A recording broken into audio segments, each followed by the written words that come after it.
All right, here's a quick one on request. As you can see from user, I can't make out the rest of that or read it in the form of the video. The name is right up there. You need to do a video on number of all-star votes in 2023 versus 2024. Now, this is actually very interesting because it has exploded. It has absolutely exploded when you look at the comparison between what happened last year with all-star votes in the WNBA versus what is happening this year with all-star votes in the WNBA. Let me show you for a second. And obviously, the Caitlin Clark effect is a big reason, if not the primary catalyst for this.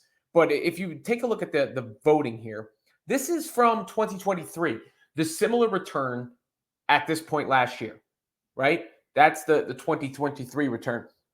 Asia Wilson still in first with 35,000, about 36,000 votes. Breanna Stewart in second with about 32,000 votes. All right, compare that to this season's returns. Asia Wilson, 218,000 almost votes. That is 6 times more than first place had last year.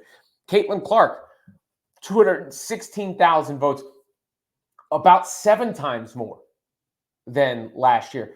Not to mention Aaliyah Boston almost has as many votes in third place as, you see on last year, more than what last year had in first place, right?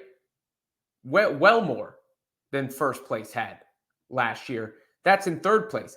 And it's not a coincidence either that 4 Indiana Fever members, let's say 3 of the other 4 Indiana Fever members are in the top 20 in voting when you include Kelsey Mitchell and Nalissa Smith, as you can see down there at 17 and 18. Clearly, Caitlin Clark fans are also voting for her teammates, and Boston gets all the way to number 3.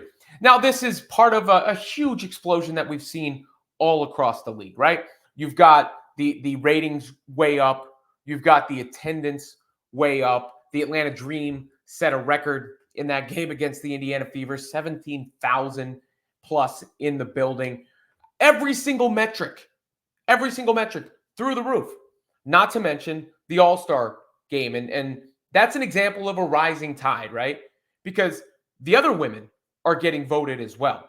There was a game between the Liberty and Lynx earlier this season that set a ratings record on CBS. It was since eclipsed by the Sky and the Fever, but the W as a whole is blowing up as a result of all this interest that has come in through Caitlin Clark versus Angel Reese, the ability of others to see these teams play. I mean, the New York Liberty are rolling right now, so obviously you appreciate Breanna Stewart and Jonquel Jones and Sabrina Ionescu. Asia Wilson just had her signature shoe debuted. You saw her in first place. So perhaps one of the best indicators we've seen so far of just this explosion in popularity is the disparity in all-star votes from last year to this year. You can check out the news story on this in the description below on Women's Fast Break on SI, the site I run over there. Please check that out. And, look, it is what it is. I've called the W a wave, and I'm riding it right now.